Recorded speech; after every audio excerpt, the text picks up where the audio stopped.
দাদা, ওই টুনটুনির ওপর আমার ভারী রাগ।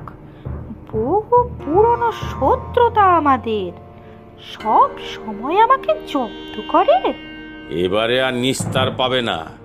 ব্যাস, তারপর একদিন ওই ধীরে ইঁদুরটাকেও ধরতে হবে।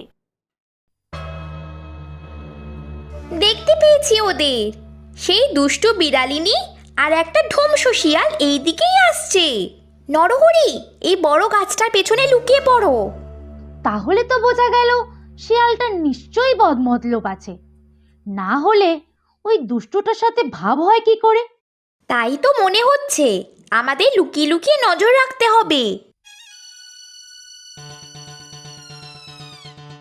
সর্বনাশ টুনটুনি, এই শিয়ালটা তো খুব তাগড়াই, আমাদের বাঘ মামার ভাগ্নে শিয়ালের থেকে অনেক বড় সড়ো।